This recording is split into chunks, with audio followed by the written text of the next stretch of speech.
Irmãos, vamos abrir o texto sagrado, a palavra de Deus, em o livro de 1 Samuel, capítulo 7, o versículo 12.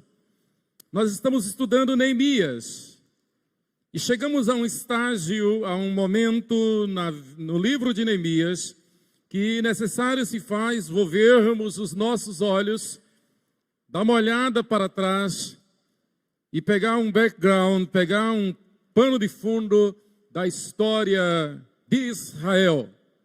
O porquê da reconstrução dos muros, o porquê do exílio, o porquê da destruição e reconstrução do templo outrora de Salomão, o porquê de Israel chegar a um estágio aquele que provocou lágrimas, tristeza e muita dor no coração deste homem de quem Deus era o seu deleite. Neemias, embora não conhecendo a sua terra, embora tendo nascido no exílio, mas Neemias manifesta com graça, Neemias manifesta com temor, Neemias manifesta com reverência o seu zelo pela causa do Senhor e pela casa do Senhor, pela glória do Senhor.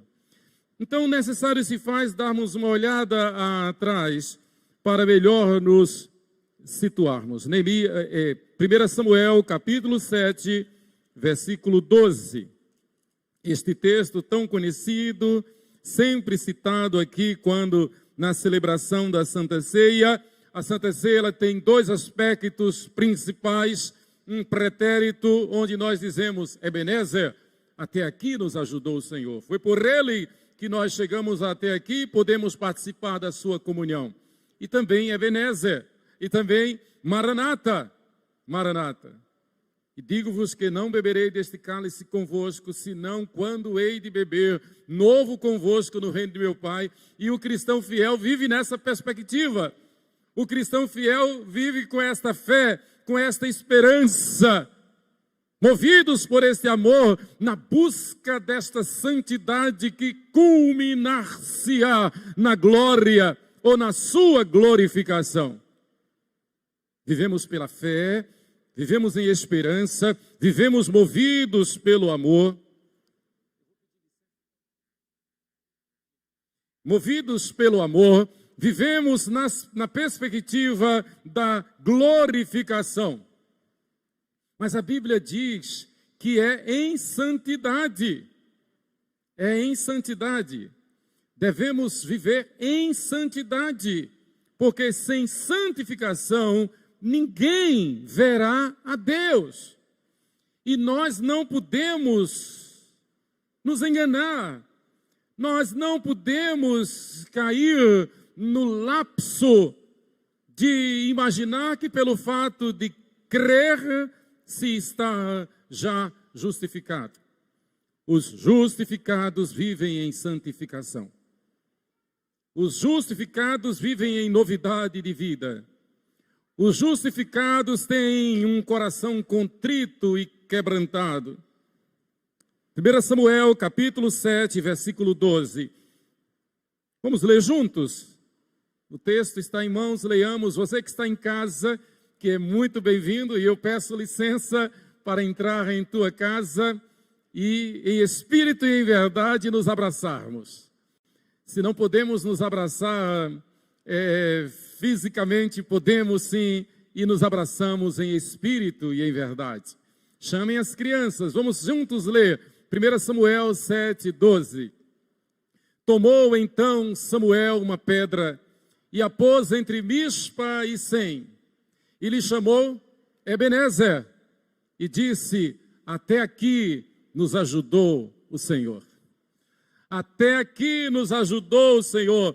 Queridos, eu quero falar exatamente sobre este tema. O princípio de erigir pedras em comemorações de fatos, ou totens, ou memoriais, fatos importantes, datas importantes, com certeza existe desde o Gênesis, desde o princípio do mundo. Nós encontramos lá no Gênesis, Abraão erigindo altares, Isaac, Israel erigindo altares, memoriais, que apontassem para a glória de Deus, para o poder de Deus. Nós encontramos lá no Gênesis, ainda que de uma forma enviesada, de uma forma negativa, mas, por exemplo, a Torre de Babel, ela foi construída com o propósito de transmitir a fama dos homens. Então, na verdade, estava latente já desde os primórdios a ideia de o homem erigir alguma coisa em memória de.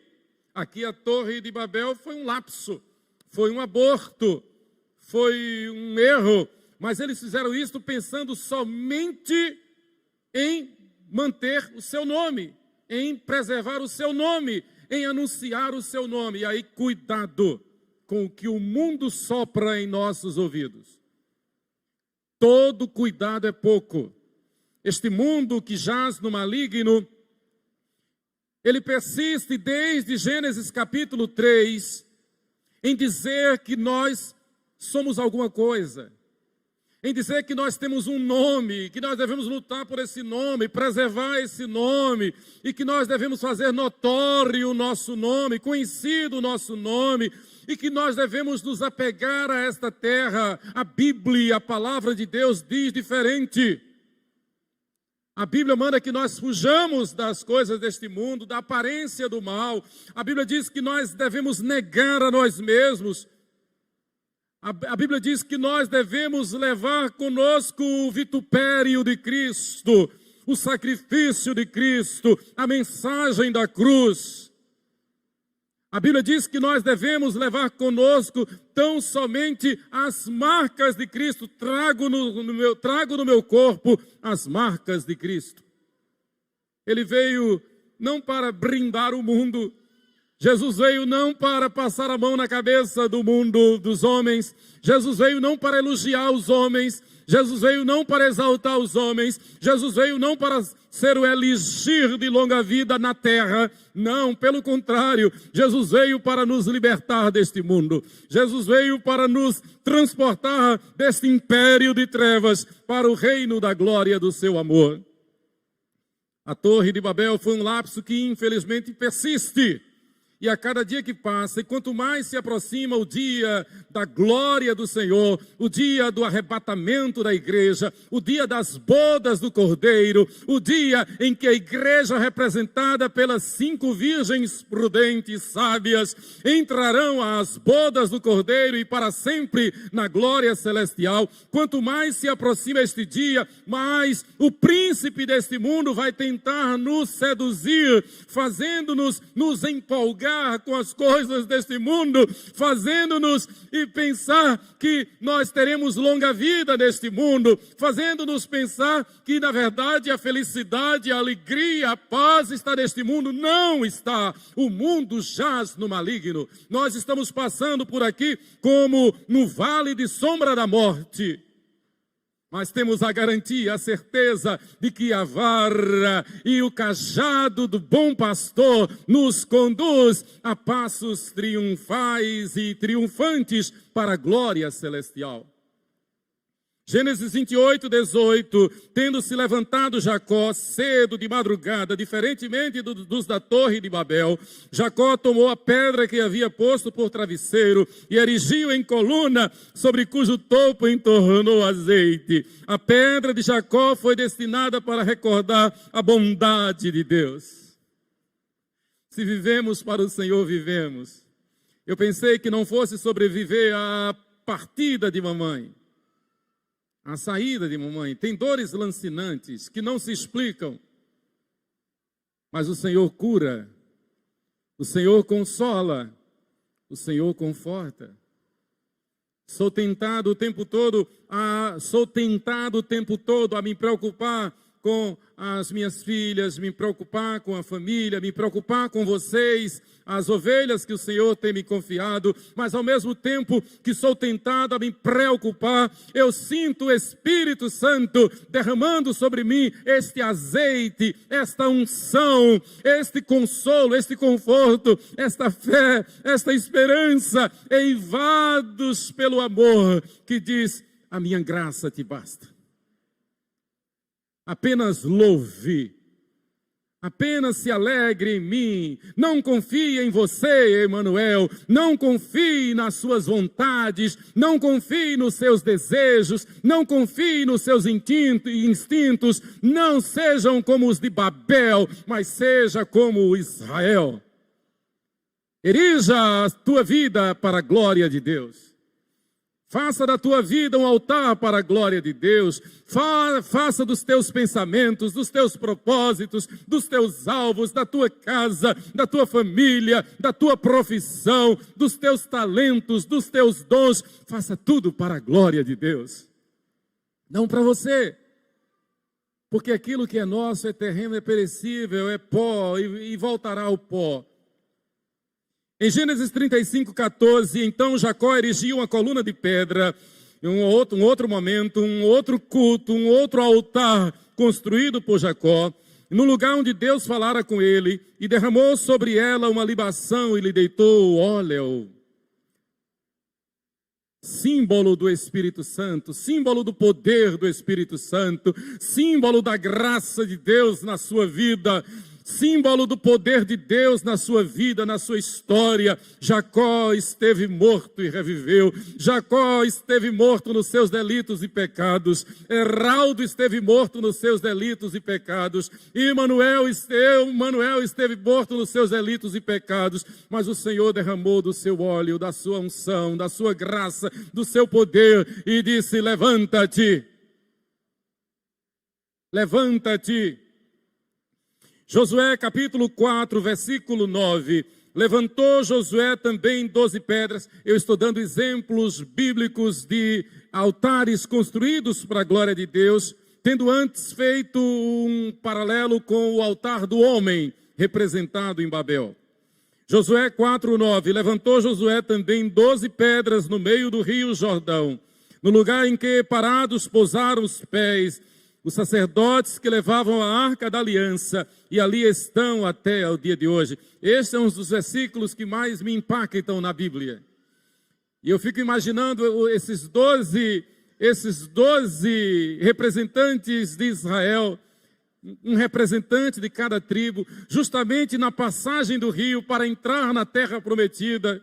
Josué ordena que eles parem e colham cada uma pedra do leito do rio Jordão e entrem na terra prometida com aquelas pedras e façam daquelas pedras um altar, um memorial, um totem, para que para sempre todos saibam que quem fez aquele povo entrar na terra prometida foi o Deus de Abraão, o Deus de Isaac, o Deus de Israel, o Deus que os tirou do cativeiro no Egito e os transportou por 40 anos, 430 anos, por aquele deserto abrasador de serpentes e víboras terríveis, mas os fez entrar na terra prometida, a terra onde mana leite e mel. É um memorial para que nós nos lembremos de que na passagem pelo rio desta vida, nós devemos construir para a glória de Deus um altar que não é perecível, um altar que não será destruído, mas um altar que perdurará por toda a eternidade na glória celestial. Vivamos em função disto. Não nos apeguemos às coisas deste mundo, não nos apeguemos ao terra, não pensemos que somos alguma coisa, não pensemos que temos alguma capacidade, não pensemos que temos alguma virtude, nada nós teríamos se do céu não nos fosse dado. Toda boa dádiva, todo dom perfeito vem do alto, do Pai das luzes, em quem não há dúvida nem sombra de variação.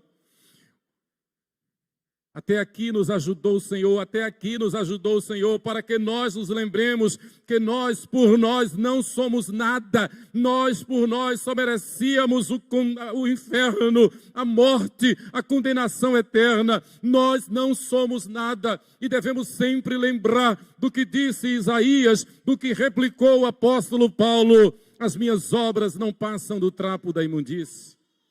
E como Paulo, miserável homem que sou, quem me livrará do corpo desta morte? E concomitantemente, e ao mesmo tempo, devemos nos lembrar que é somente pela graça, a graça do Senhor é que nos basta. E só podemos alguma coisa porque Ele nos fortalece. sem Ele nada somos.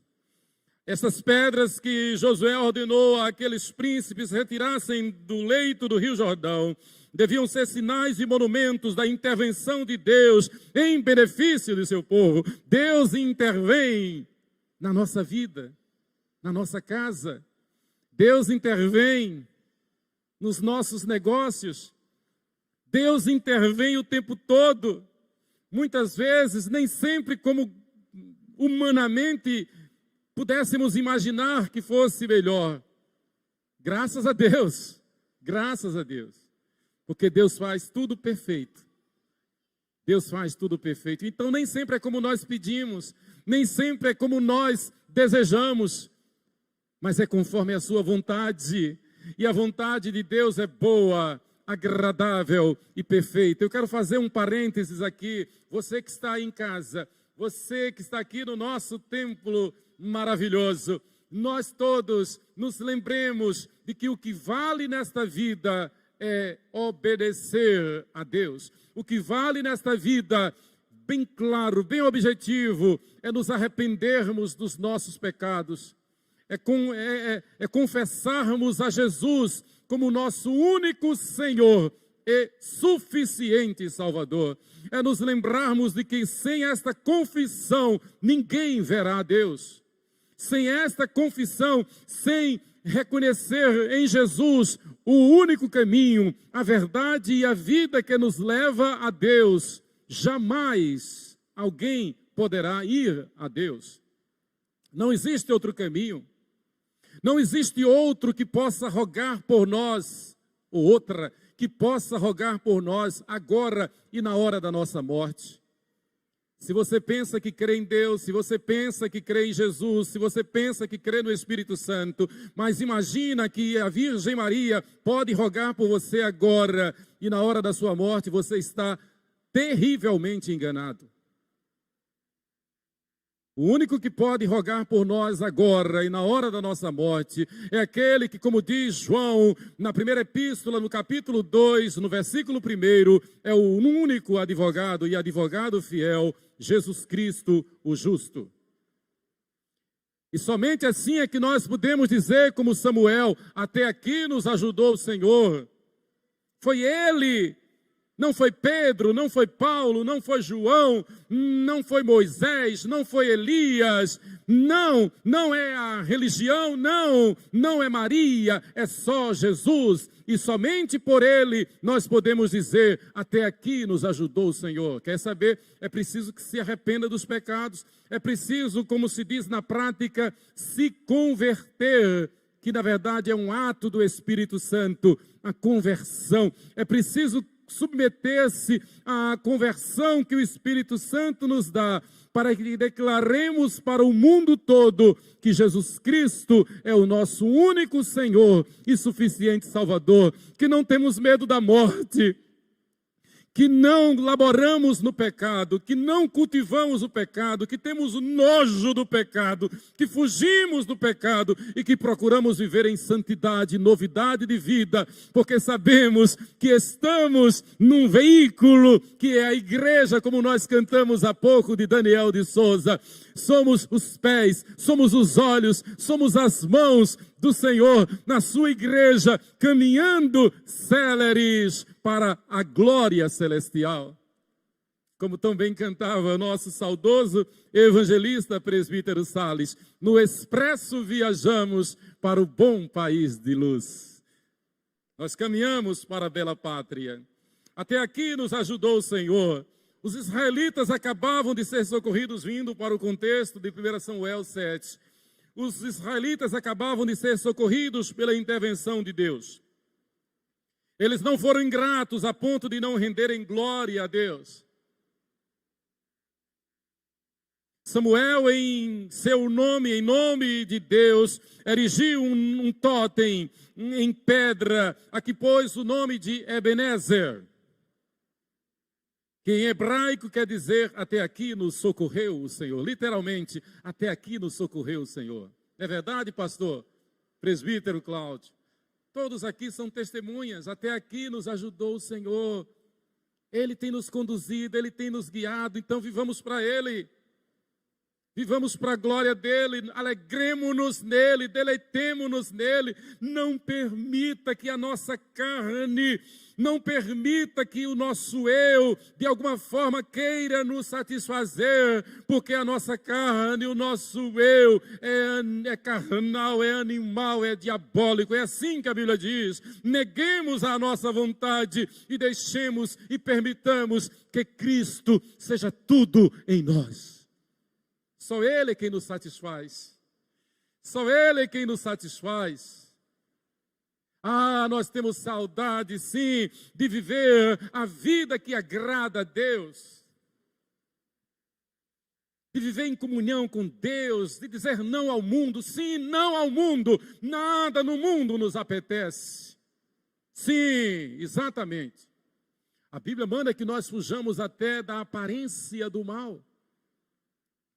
A Bíblia diz, exatamente para nós vigiarmos, aquele que pensa estar em pé, cuidado, não caia, lembre-se, você não está em pé sozinho, você não está em pé porque você tem alguma experiência, você não está em pé porque você fez a profissão de fé, você está em pé porque a graça de Deus nos sustenta. Somente até aqui nos ajudou o Senhor. Queridos, Ebenezer, assim ficou claro para todo mundo que a vitória foi devido ao socorro e intervenção divina, e que toda a esperança para o futuro estava somente no socorro de Deus. É no socorro de Deus. Daí que, na verdade, quando nós vemos milagres, nós não deveríamos nos surpreender. Daí que, na verdade, quando o médico diz só um milagre, nós não deveríamos nos preocupar. É a especialidade de Deus. E melhor ainda, porque se Deus não quiser fazer o milagre para continuar a vida aqui na terra, Deus já fez o milagre de levar os fiéis para a glória celestial. E não existe milagre maior do que este. Agora, em contrapartida, aumenta a responsabilidade da igreja de pregar o evangelho a toda criatura. De ser bem clara, a igreja ser bem clara na pregação do evangelho. É céu ou inferno. É arrependimento e conversão ou continuidade num estado de degradação, de morte e de inferno. É preciso que se saiba que só há um meio de ir para o céu, de ir para Deus. É tendo-se arrependido dos pecados e confessado a Jesus e vivendo em novidade de vida, vivendo como novas criaturas. Nós aqui temos em 1 Samuel 7 um exemplo edificante. O cristão é socorrido por Deus, todo cristão vive rodeado de inimigos, mas esse não é o maior problema. O maior problema é que o mal, a maldade reside em nós, como já disse. Alguém também já disse que o inimigo do homem é o próprio homem, e é verdade. O nosso maior inimigo é o nosso eu. Por isso que, repito, Jesus disse, quem quiser vir após mim, negue-se a si mesmo. Diga não à sua vontade, diga não à carne. Afaste de si toda ansiedade, porque Ele tem cuidado de nós. Afaste de si toda inquietude, afaste de si toda preocupação, porque essas coisas não condizem com a graça do eterno. Muitas vezes, nós somos combalidos e atropelados pela nossa vaidade, pelo nosso orgulho, pela nossa soberba, pelo nosso espírito rebelde do nosso pecado. Então não foi exagero quando perguntaram a Agostinho qual a maior virtude, quais as 3 principais virtudes do cristianismo. E Agostinho, século VI da nossa era, Agostinho olhou para quem o indagou e disse, sim, a primeira é humildade. A segunda é humildade. E a terceira é humildade. Ou seja, colocar-se na posição de um vaso quebrado nas mãos do oleiro. Colocar-nos na posição de um vaso quebrado nas mãos do oleiro, Jeremias capítulo 18. Eu procuro me exercitar nesta lembrança. Eu preciso ser quebrado diariamente. E preciso que o oleiro, o Senhor Jesus, a cada dia faça de mim um vaso novo. E nós precisamos não apenas cantar, mas viver isso. Eu quero ser, Senhor amado, como um vaso nas mãos do oleiro, quebra a minha vida e faz-a de novo. Por isso que uma das virtudes, um dos meios de graça da igreja é a prática da disciplina. Hebreus capítulo 12. A disciplina na igreja é uma bênção e triste é o penitente, triste é o crente, é o membro da igreja que tenta fugir da disciplina, que tenta driblar a disciplina, que tenta dar um jeito na disciplina e que persiste no pecado. E o pior, alegando que talvez Deus esteja abençoando. Que blasfêmia! É feia a ingratidão, é feia ingratidão, receber o socorro divino sem algum ato de reconhecimento. Eu repito, é feia ingratidão receber o socorro divino sem algum ato de reconhecimento. Pelo contrário, continuar na maldade. O ato de reconhecimento principal de quem foi alcançado pela graça de Deus é abandonar o pecado, é deixar o pecado. Com que razão podemos então contar com os nossos favores, se os já recebidos não nos leva a erigir algum padrão em honra de Deus? Se o cristão não se confessa com o coração cheio de gratidão, dizendo, até aqui nos ajudou o Senhor? Que razão teria para esperar ser socorrido no futuro? Parece-me hoje que temos um forte motivo para imitar o ato de piedade praticado por Samuel.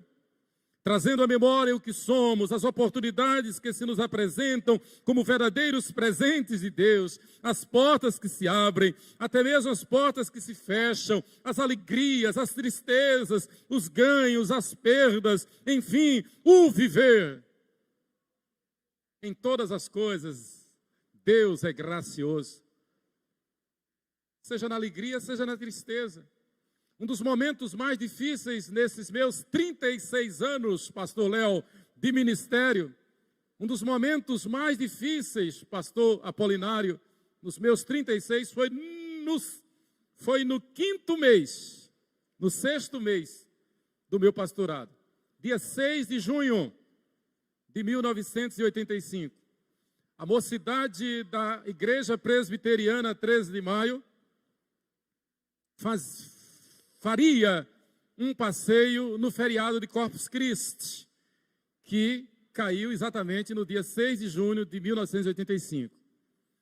E, como já estávamos acostumados, marcamos de ir e fomos para o balneário de Salgado. Era chique naquela época. O balneário de Salgado era muito concorrido, vinha turistas do Brasil todo.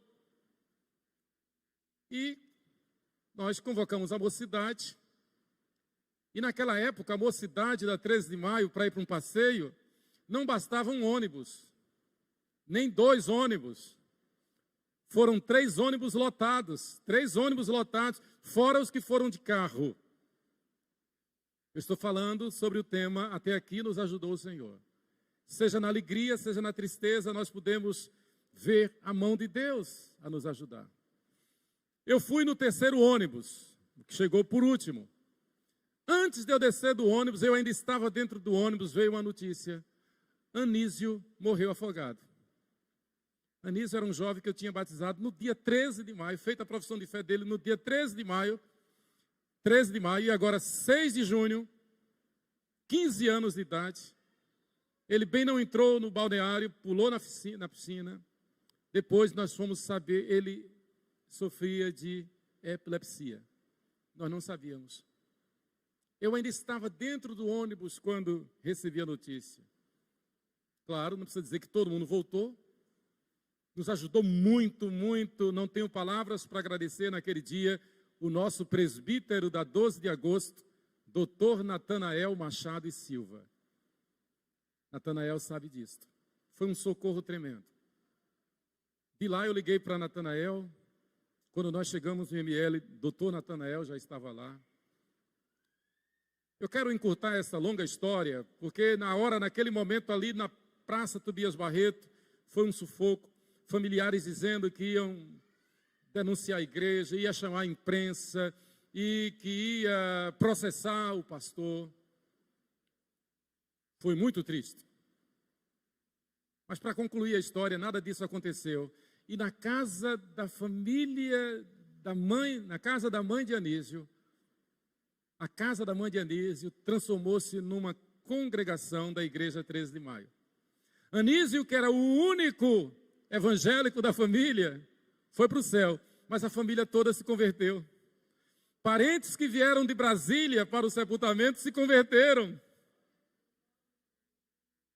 Deus transforma a tristeza sempre em alegria, porque Ele é o dono da alegria. A alegria não é no mundo, a alegria não é na mídia profana, a alegria não é na imprensa profana, a alegria não é em qualquer ideologia, seja de direita, seja de esquerda. Você sabe disso que é crente. A alegria não está neste mundo. A alegria está somente no dono da alegria. A alegria está somente naquele que é o Senhor, o Criador, o Deus eterno, aquele para quem Samuel erigiu um altar e disse: Ebenezer, até aqui nos ajudou o Senhor. Queridos, o profeta, juiz e sacerdote Samuel, um dos homens mais brilhantes da história antiga, da história universal, quando escreveu estas palavras, até aqui nos ajudou o Senhor, ele assim o fez como testemunho do cuidado de Deus na vida dos que nele confiam. Deus confia, nós confiamos em Deus, nós confiamos em Deus, você confia em Deus, então saiba, Deus mesmo, Ele coloca uma marca em ti, em nós, para que nós nos lembremos o tempo todo, até aqui Ele nos ajudou, até aqui Ele tem nos ajudado. Se chegamos aqui é porque Ele tem nos guiado, Ele tem nos dirigido, literalmente. Pela lógica humana, já era para eu ter partido para a glória na minha infância, e 2 vezes por afogamento. Uma vez no rio Vaza Barris, ali atrás da casa de vovó Joana, e estava muita gente ali e tal, e de repente, eu era muito criança, talvez assim, da idade de Benício, e eu fui entrando no rio Vaza Barris e já estava me afogando, quando um jovem, Geraldo, viu, e ele foi lá e entrou no rio e me tirou. Eu já estava desfalecendo. A outra vez foi num passeio da Igreja Presbiteriana de Aracaju, onde nós éramos membros, na Iburra. E está todo mundo lá na piscina, e de repente eu cheguei assim e pulei. Papai, que estava distante, ele viu. E como um raio ele veio, pulou e me tirou. Eu me lembro como hoje. Eu tentava abraçar papai e não conseguia. Papai era, embora eu fosse muito criança, mas papai era muito largo. Ele dava 2 de mim, eu acho, ou mais. Ele era muito largo, muito grande. Mas eu me lembro como hoje, eu tentava abraçar assim, apertar e não conseguia. Mas ao mesmo tempo, eu, na minha infância e inocência, eu sabia que eu estava salvo, eu estava seguro. Incomparavelmente melhor do que esses socorros, é o socorro que nós temos de que somos cidadãos dos céus, de que vamos para o céu, de que nada neste corpo aqui nos apetece para o céu. Melhor, de que nós teremos um corpo semelhante a este, identificável, como Moisés e Elias no Monte da Transfiguração, mas um corpo perfeito, sem defeito. Louvado seja Deus. Queridos, a Bíblia tem 2 livros contando a história do profeta, juiz e sacerdote Samuel. Tal a sua influência na nação de Israel, influência que recebera ainda hoje, influência que reverbera, melhor, influência que reverbera, influência que ecoa, influência que fala na igreja, ainda hoje na igreja fiel. nosso Senhor e Salvador Jesus Cristo. Samuel foi um homem que aprendeu a ouvir a voz de Deus, a andar com Deus e a ser grato a Deus. Já a época de Samuel, 1000 anos antes de Cristo, 1000 anos antes de Cristo, 500 anos antes de Neemias, o Senhor Jesus, em teofania ou cristofania, já se manifestava. Samuel, Samuel. E Samuel, bem orientado, respondia: fala, Senhor, que o teu servo ouve. Na verdade, o Senhor Jesus já estava anunciando: prepara a minha casa, prepara o meu povo para o dia da plenitude dos tempos. Israel teria que ser preparado, Israel teria que ser preservado como nação. O reino de Davi teria que ser preservado para que na plenitude dos tempos, o leão da tribo de Judá, a raiz de Davi, Jesus Cristo, Deus conosco, pudesse vir da raiz de Davi. Para isto, necessário se fez o governo de Samuel, a preservação da identidade da nação de Israel. E naturalmente Samuel, inspirado pelo Espírito Santo, disse: até aqui nos ajudou o Senhor. Até aqui nos ajudou o Senhor. Em primeiro lugar, eu quero compartilhar com você: se até aqui nos ajudou o Senhor, então ouçamos a voz de Deus. Não a voz dos homens, não a voz das tradições, não a voz das ideologias, não a voz do mundo, não a voz da serpente. Ela não cessa de falar, ela não cessa de tentar, ela não cessa de seduzir. Não a voz, a outra voz, mas somente, sim, a voz do Senhor. Ouçamos a voz de Deus. Desde criança, tendo sido bem criado por pais piedosos, fiéis, tementes a Deus, Samuel aprendeu a ouvir a voz de Deus. Seus pais, Eucana e Ana, praticavam à risca a fé no Deus único e verdadeiro, Deus de Israel. Com certeza, na casa de Eucana e Ana, aconteceu o que aconteceu, graças a Deus, na casa de seu Juca, Dona Nair e dos seus 7 filhos, nós, os seus 7 filhos. Com certeza aconteceu na casa de Eucana e Ana o culto doméstico. Das maiores lembranças que eu tenho da minha infância é o culto doméstico.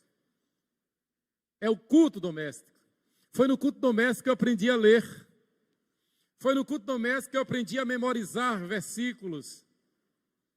Foi no culto doméstico que eu aprendi a cantar salmos e hinos. Foi no culto doméstico que eu aprendi a evangelizar. E papai, apenas alfabetizado, como um pedagogo, como um evangelista nato, algumas vezes, ao terminar o culto doméstico, ele nos convidava para ir visitar as casas vizinhas. Às vezes era antes. Ele nos levava a visitar as casas vizinhas, ele ia com a Bíblia e convidava as pessoas para virem participar do nosso culto doméstico. Direi ao mundo que sou crente, não me envergonho de o falar.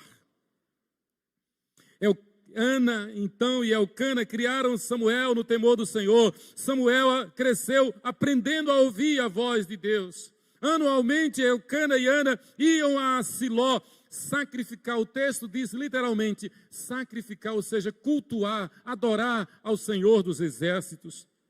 Quando de sua consagração como pré-seminarista, já no templo, orientado pelo sacerdote Eli, Samuel pôde ouvir a voz de Deus e então tornar-se um homem guiado por Deus em toda a sua vida. Quer saber, você que está me ouvindo, adulto, da minha idade, mais idade do que eu, criança, a melhor coisa neste mundo é aprender a ouvir a voz de Deus. Deus fala conosco. Fique silente. Leia a Bíblia, procure ouvir a voz de Deus. A voz de Deus fala. O Espírito Santo nos revela. Nós dependemos 100% da voz de Deus para sermos bem guiados, bem instruídos. Nós dependemos 100% da misericórdia de Deus. Dependemos do seu socorro, do socorro divino em toda e qualquer situação. Nós precisamos pedir sabedoria. Deus, Senhor, guia-me, dirige-me, mostra-me, revela-me. Deus faz isto. Deus é maravilhoso. Nós precisamos nos alegrar no Senhor, exercer a nossa fé, a nossa esperança, o amor, não neste mundo, não nas coisas deste mundo, não na ciência, não na política, não na polícia, não na educação, não na religião, mas exercer a fé, a esperança e o amor no único que é digno de receber glória, honra, louvor, e o único que é capaz de nos abençoar, o Deus Todo-Poderoso. Ponhamos a nossa confiança nele, exclusivamente nele, somente nele. Como disse o salmista, somente em Deus, ó minha alma, espera silenciosa. Neste solilóquio, o profeta salmista nos instrui, nos ensina a viver nesta verdade, nesta dimensão de piedade, de santidade, dizendo: Ebenezer, até aqui nos ajudou o Senhor. Ao ouvir a voz de Deus que o chamava pelo seu próprio nome, Samuel prontamente diz: fala, Senhor, porque o teu servo ouve. 1 Samuel 3:10. Deus revelou a Samuel quem seria o primeiro rei de Israel, Saul. Revelou que o reino seria tirado de Saul e dado a Davi. Deus falou com Samuel para que fosse à casa de Jessé, o pai de Davi, para que ali ungisse a Davi, rei de Israel. E Davi, só para refrescar a memória, é um descendente de Raabe, um descendente de Ruth e Boaz. Lembra de Raabe, a prostituta que foi salva? Louvado seja Deus. Deus diz: vai, Samuel, e na casa de Jessé unge um dos seus filhos, e este lhe será rei em Israel. Jesus Cristo, Deus conosco, declara que as suas ovelhas ouvem a sua voz e o seguem. Todos ouvem a voz de Deus, seja pela natureza, seja pela consciência, seja pela história, seja pela Bíblia, seja pelo próprio Senhor Jesus Cristo, que fala direto ao nosso coração, pelo poder do Espírito Santo. Deus está falando a todo mundo. A pessoa sábia ouve e obedece a voz de Deus. Assim nós podemos afirmar, como Samuel, até aqui nos ajudou o Senhor. Por que Neemias entendeu que deveria reconstruir os muros, reconstruir a cidade, trazer o povo para o templo? Naturalmente, porque o Espírito Santo revelara a Neemias que Jerusalém deveria estar preparada para receber o Rei dos Reis. Da mesma forma, o Espírito Santo está falando a nós outros, a nós aqui, que devemos nos preparar, porque o Rei dos Reis está às portas. Erguei os vossos olhos e vede que a vossa redenção se aproxima. A nossa esperança não está neste mundo, a nossa esperança está em Jesus, nosso Senhor, e Ele vem. O mundo não quer saber disso. Para o mundo isto é loucura. Para o mundo nós somos loucos. O mundo não quer saber disso. Não é científico. Não é científico. Deus é o Senhor da ciência. Deus é o Senhor da história, Deus é o autor e consumador da nossa fé. Não há lógica mundana diante da eternidade de Deus. A lógica mundana cai por terra. E na verdade, naquele dia final, eles vão bater no seu peito e dizer: que bobagem nós fizemos. Melhor, todos vão dobrar os seus joelhos, tanto os que estiverem à direita, como os que estiverem à esquerda. Cientistas, falastrões, poderosos, entre aspas, famosos, todos vão dobrar os seus joelhos e com a sua boca, com a sua língua vão confessar: Jesus Cristo é o Senhor. Este é o Senhor. Ele é o único. E o Senhor vai dizer aos que estiverem à sua esquerda: apartai-vos de mim, malditos, vão para o inferno. É isso mesmo. está escrito, aos que estiverem à sua direita, porque ele os colocará à sua direita, ele dirá: vinde benditos de meu Pai, entrai no reino que vos está preparado desde a fundação do mundo. A minha oração é que todos aqui estejam à direita do Senhor. Mas em segundo lugar, até aqui nos ajudou o Senhor. Primeiro, ouçamos a sua voz. Segundo, andemos com Deus. Não basta ouvir a voz de Deus. Não basta crer. É preciso obedecer, é preciso seguir. Andemos com Deus. A história mostra que desde Moisés e Josué, cerca de 300 anos antes de Samuel, o povo hebreu vagueou, sofreu demais por não perseverar em andar fielmente com Deus. Imagine que a travessia do Egito a Canaã poderia ter sido feita em 15 dias. Mas quando eles chegaram e espiaram a terra, aqueles 10 espias incrédulos, crentes fajutos, eles disseram: não dá, os Enaquins são gigantes, eles são poderosos, nós não passamos de gafanhotos aos seus olhos, não dá para entrar nessa terra. Deus dizendo: entra, ele dizendo: não. Deus dizendo: eu vou com vocês, ele dizendo: não. Então Deus falou para Moisés: olha, esse povo precisa me conhecer, então volta e dá voltas no deserto. Somente quando toda essa geração morrer, é que o meu povo entrará na terra prometida. Poderia ter entrado com 15 dias, passaram 40 anos, mas apenas os fiéis entraram daquela turma, Josué e Calebe. Que nós sejamos como Josué e Calebe. Queridos, o povo sofreu por não obedecer, o povo sofreu por não andar com Deus, o povo sofreu por não confiar em Deus, preferiram confiar nos homens e nas suas ideologias. E olha que havia lógica na ideologia daqueles 10 nécios. Lógica, eles têm carros de ferro, eles são poderosos, eles são homens de guerra. Nós somos um povo nômade, nós não temos experiência de guerra, nós nunca lutamos uma guerra. Humanamente ele tem lógica, mas o nosso Deus é o Deus dos impossíveis. O nosso Deus não se submete à lógica humana, o nosso Deus não submete-se à ciência humana, o nosso Deus é o Senhor da ciência, a Ele a glória. Samuel, além de profeta e sacerdote, ele foi o último dos juízes. Diferentemente da maioria dos juízes, Samuel andou fielmente com Deus. Você conhece a história dos juízes, do livro de Juízes? Naqueles dias não havia rei em Israel, cada um fazia conforme a sua vontade. É o chavão de Juízes. Mas Samuel, diferentemente da maioria dos juízes, ele perseverou em andar com Deus. Assim foi com Abraão, com Isaac, com Israel, com Moisés, com Josué e Calebe. O contexto do nosso texto básico nos mostra Israel numa sangrenta guerra contra os filisteus. Aqui, 1 Samuel, capítulo 7. Os filisteus não admitiam de forma alguma a existência do Estado de Israel. Você já ouviu alguém hoje dizer que não admite a existência do Estado de Israel? Você sabe quem é que mais se levanta contra o Estado de Israel? Mas você precisa saber quem é que está por trás disso tudo. Porque da mesma forma que foi necessário que Jerusalém fosse restaurada, que os muros fossem reconstruídos, que o Rei dos Reis entrasse em Jerusalém, a despeito do apóstolo Pedro haver dito: o Senhor não entrará em Jerusalém.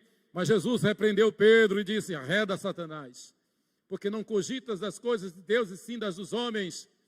Da mesma forma que Jerusalém foi reedificada, Jerusalém está sendo reedificada. Jesus voltará, Jesus pisará os seus pés no Monte das Oliveiras, Jesus será exaltado, glorificado. Ele disse: da mesma forma como eu fui, eu voltarei.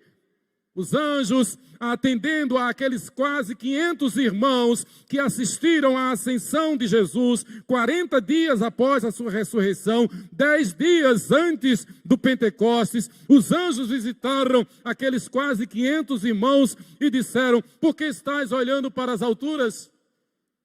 Esse Jesus que dentre vós subiu aos céus, virá do mesmo modo como viste subir. Ele descerá outra vez. Eu quero ler esse texto, Atos capítulo 1. Atos capítulo 1. Porque alguns irmãos ficam aí criando confusão. Será que Jesus vem? Será que Jesus não vem? Será que ele vai descer? Será que ele não vai descer? Ouçamos a voz de Deus e andemos com Deus. Atos capítulo 1, a partir do versículo 6. Então os que estavam reunidos lhe perguntaram: Senhor, será este o tempo já em que restaures o reino a Israel? Respondeu-lhes Jesus: Não vos compete conhecer os tempos ou épocas que o Pai reservou pela sua exclusiva autoridade. Mas recebereis poder ao descer sobre vós o Espírito Santo, e sereis minhas testemunhas, tanto em Jerusalém, como em toda a Judeia e Samaria, e até aos confins da terra. E nós sabemos que antes que Jesus volte, todo o evangelho será pregado em todo o mundo. Ele disse, é uma das senhas para entendermos a proximidade do seu retorno. Versículo 9, ditas estas palavras, foi Jesus elevado às alturas, à vista deles, e uma nuvem o encobriu dos seus olhos. Isto aconteceu somente com Jesus, não aconteceu com Maria. Maria não a ascendeu aos céus, Maria morreu e foi sepultada. Voltou ao pó. Embora o seu espírito esteja no céu, Maria é santa lá no céu, porque ela é uma eleita de Deus. Mas ela não é Deus, ela não ascendeu aos céus em corpo. O único que ascendeu aos céus, que subiu aos céus em corpo, foi Ele, Jesus Cristo, Deus conosco. Versículo 9 ainda, ditas estas palavras, foi Jesus elevado às alturas, à vista deles, e uma nuvem o encobriu dos seus olhos. E estando eles com os olhos fitos no céu, enquanto Jesus subia, eis que 2 varões vestidos de branco se puseram ao lado deles e lhes disseram, e esta palavra é tremenda, esta palavra eleva a nossa alma, esta palavra enche o nosso coração. E lhes disseram, varões galileus, por que estáis olhando para as alturas? Esse Jesus que dentre vós foi assunto ao céu, virá do modo como viste subir. Não é um sino, não é símbolo, não é fantasia, não é uma ideia, é uma realidade. Do mesmo modo como viste subir em corpo, ele virá, ele descerá, ele subiu desse monte, ele descerá neste monte para a honra e glória do Eterno. Queridos, Deus revelou a Samuel que a derrota de seu povo fora decorrente de desobediência, da desobediência de seus líderes, principalmente a desobediência do sacerdote Eli e de seus filhos, os também sacerdotes, uma família de pastores, o pastor Eli e os pastores Rofini e Finéias, todos transgrediram, que vergonha, todos se tornaram uma vergonha para a igreja em Israel. Aqueles homens não andaram com Deus, embora fossem pastores. Foi o período de transição. Naquela batalha morreram os filhos de Eli, Rofini e Finéias, e embora não tenha ido à guerra, pois já estava com 98 anos de idade, o sacerdote, o pastor Eli, quando soube da notícia de que Israel fora derrotado e que a arca da aliança fora tomada pelos filisteus, que os seus filhos haviam morrido no campo de batalha, mas a Bíblia enfatiza, a dor maior de Eli foi quando ele ouviu a notícia de que a arca fora tomada. E Cabote, foi-se a glória do Senhor.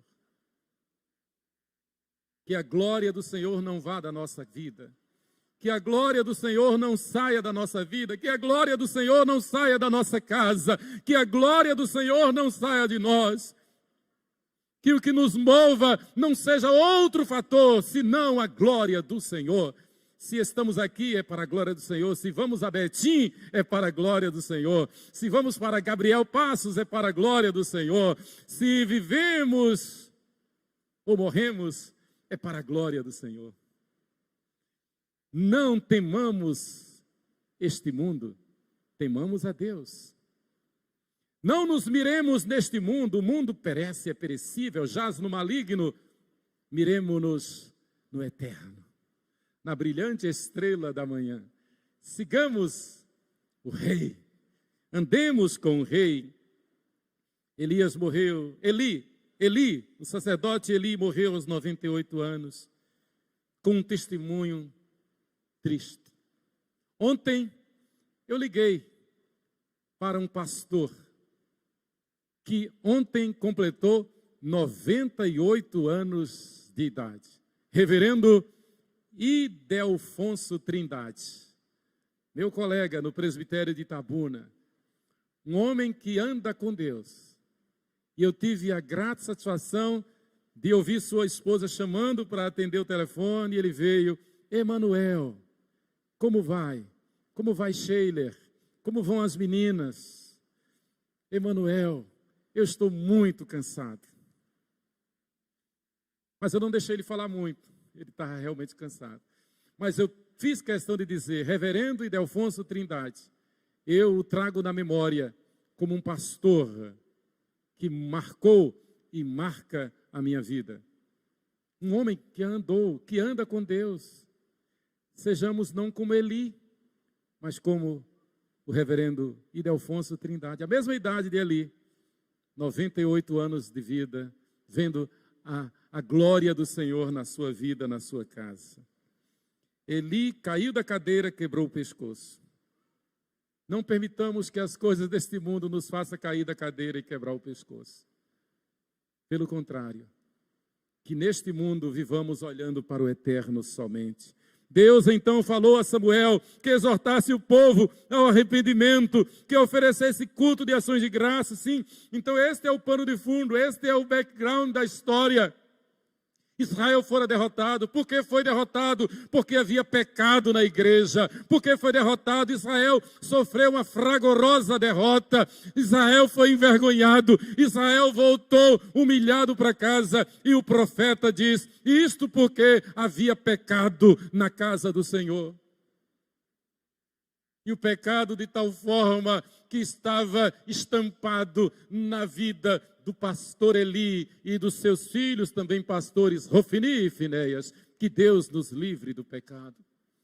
Que nós vivamos dizendo, como o salmista no Salmo messiânico: não sejam envergonhados por minha causa os que esperam em ti, ó Senhor, Deus dos exércitos.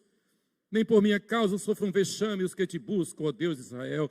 Eu quero dizer que a tarefa mais importante da igreja é a obra da... O trabalho mais importante da igreja é para a nossa santificação. Se o trabalho da igreja não for para a santificação, não é trabalho de igreja, é trabalho do mundo. O mundo é especialista no que faz. Mas todo o trabalho da igreja é para a nossa santificação. É para que andemos com Deus. Andemos com Deus, honremos a Deus. Queridos, Deus falou a Samuel. Samuel obedece a palavra e oferece a Deus um culto de ações de graças. 1 Samuel 7, de 1 a 10. Esse texto é extremamente explicativo. 1 Samuel, capítulo 7, de 1 a 10. É o que diz o texto. Então vieram os homens de Kiriat Jearim e levaram a arca do Senhor à casa de Abinadab, no outeiro, e consagraram Eleazar, seu filho, para que guardasse a arca do Senhor. Sucedeu que, desde aquele dia, a arca ficou em Kiriat Jearim. E tantos dias se passaram, que chegaram a 20 anos, e toda a casa de Israel dirigia lamentações ao Senhor. Israel prostrado, Israel derrotado, Israel envergonhado. Falou Samuel a toda a casa de Israel, dizendo: se é de todo o vosso coração que voltais ao Senhor, tirai dentre vós os deuses estranhos.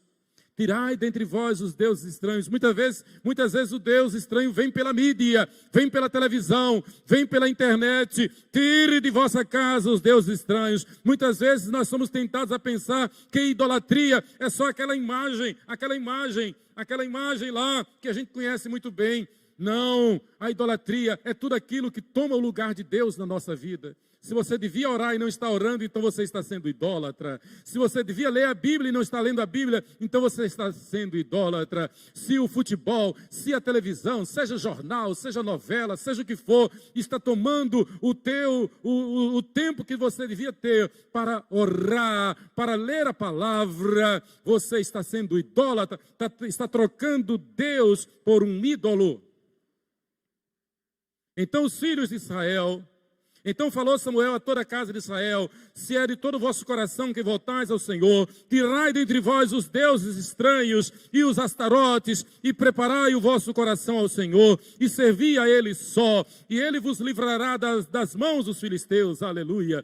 Então os filhos de Israel tiraram dentre si os Baalins e os astarotes, e serviram só ao Senhor. Há uns que dizem: ah não, nós somos sociais. Claro, o ser humano é um ser gregário, é um ser sociável, social, é óbvio. Mas o pior é que dizem: nós somos seres sociais, então nós podemos nos aculturar com o mundo. Eu posso, por exemplo, beber e não vou escandalizar, porque eu sou senhor da minha razão. Lê do engano.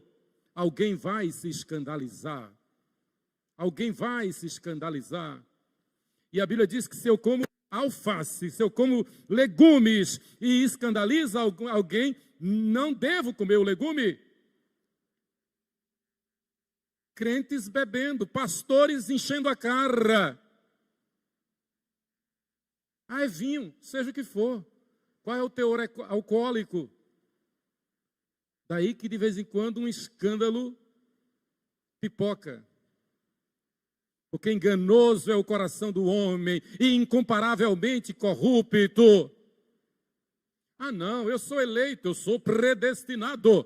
Eu vivo sob a soberania de Deus, então eu posso beber e eu vou me controlar. Que vergonha. A minha Bíblia diz: fuja da aparência do mal. Eu nunca esqueço, seminarista, na Avenida Guararapes, lá em Recife, estava voltando de Rio Doce, num domingo à noite, lá de Olinda, da congregação. E eu estava no ponto do ônibus, esperando o ônibus ali de Guararapes para a Madalena, para o seminário. E aí, já eram as 22 horas.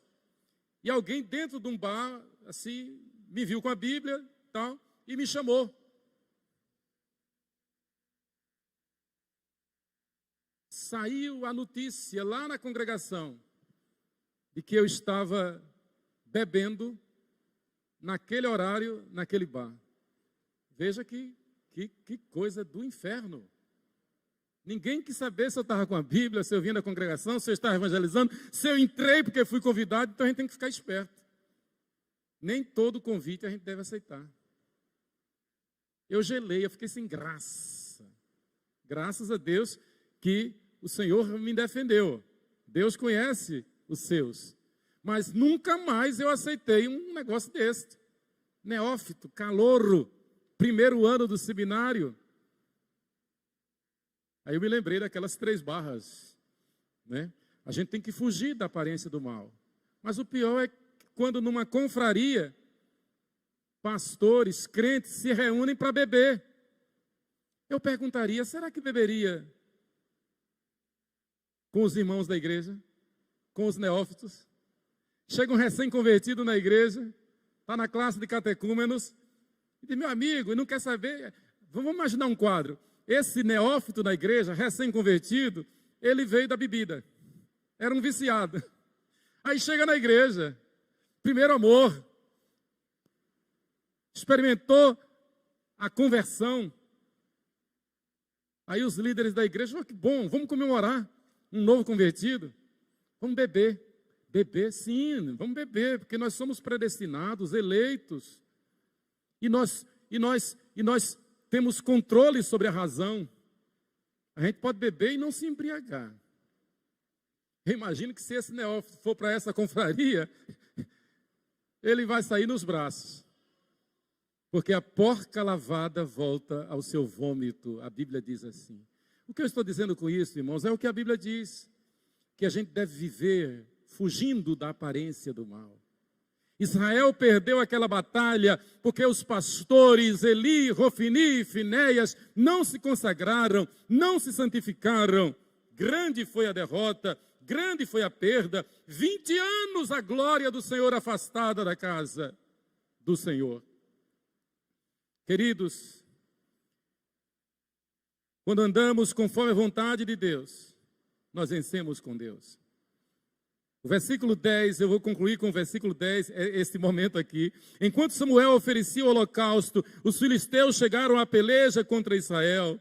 Mas trovejou o Senhor aquele dia com grande estampido sobre os filisteus e os aterrou de tal modo que foram derrotados diante dos filhos de Israel.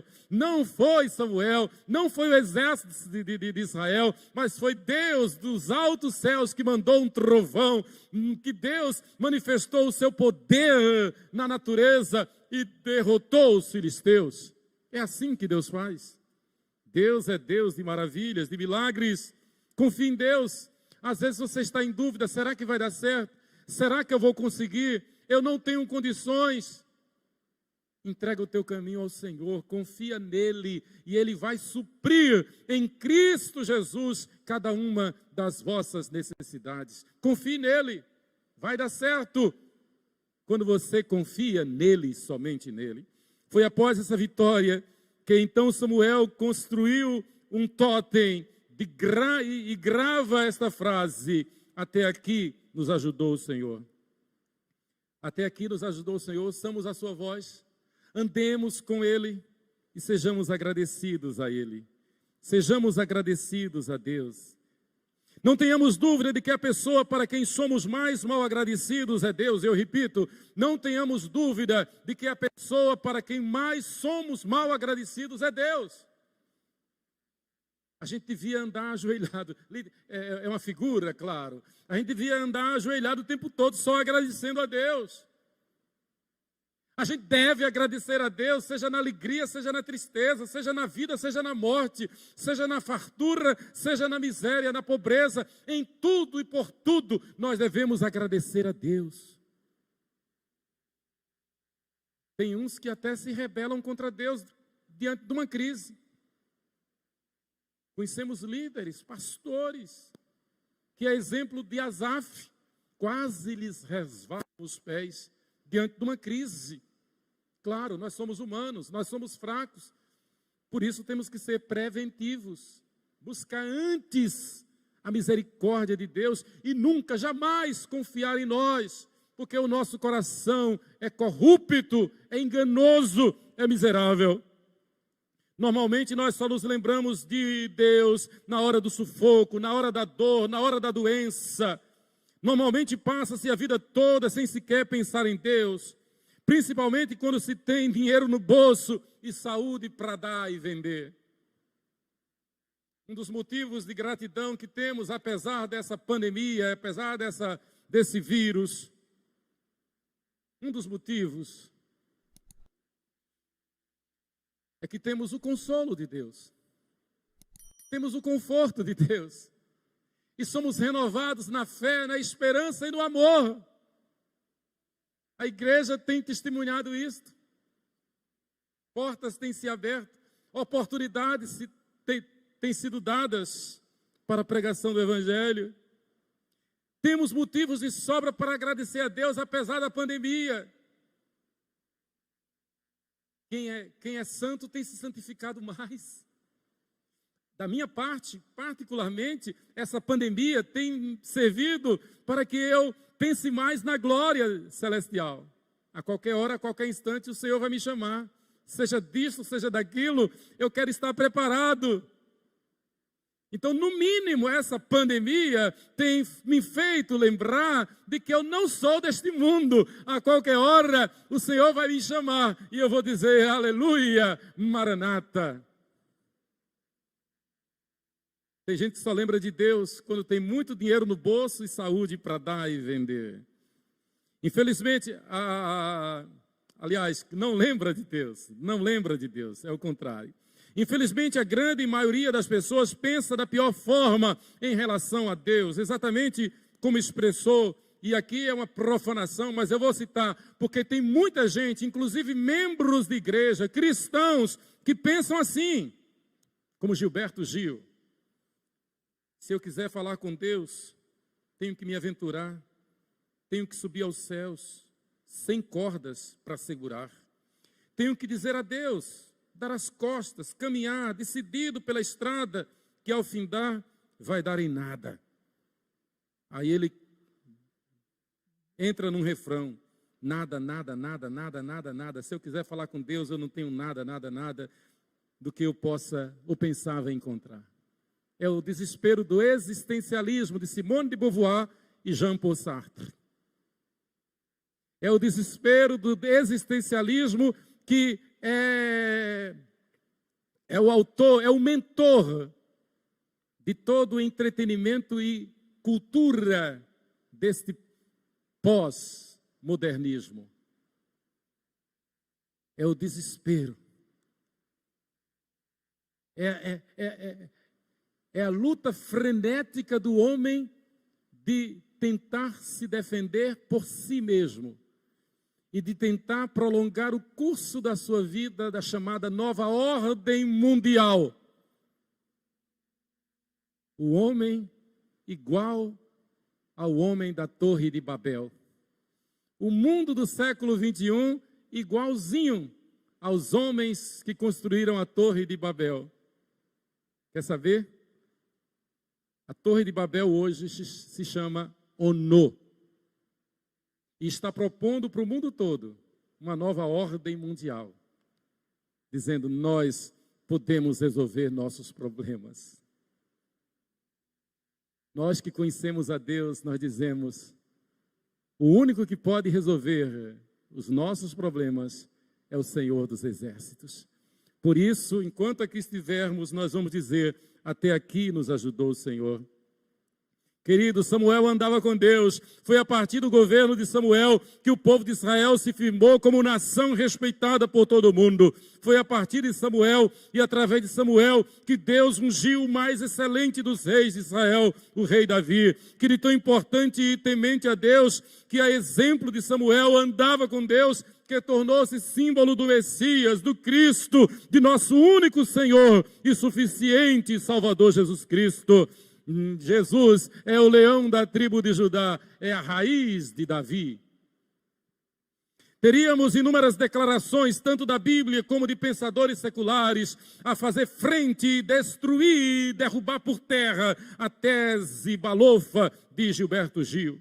Mas eu vou escolher apenas uma, e da Bíblia, da Virgem Maria, uma moça que aprendeu a ouvir a voz de Deus, que aprendeu a andar com Deus, que aprendeu a obedecer a Deus, a Virgem Maria que está no céu, ela é santa lá no céu. Samuel erigiu uma pedra e a transformou num tótem, e como em forma de gratidão e temor a Deus, assim Samuel deixou escrito, Ebenezer, até aqui nos socorreu o Senhor, até aqui nos ajudou o Senhor, e Ele há de nos socorrer até a glória vindoura, a glória celestial. A Virgem Maria escreveu uma perfeita canção, e assim agradeceu a Deus, dizendo, minha alma engrandece ao Senhor, e o meu espírito se alegrou em Deus, meu Salvador. Maria chamou a Jesus de meu Senhor, de meu Salvador, porque contemplou na humildade da sua serva, pois desde agora todas as gerações me considerarão bem-aventurada, um totem, porque o poderoso me fez grandes coisas, santo é o seu nome. Lucas capítulo 1, 46 a 49. Até aqui nos ajudou o Senhor, foi o que disse Maria, é o que devemos dizer nós. E é nessa dimensão que devemos viver, como povo de Deus, como Israel de Deus, como igreja de Deus, passando por este mundo, mas construindo um altar para a eternidade. Que Deus nos abençoe. Amém.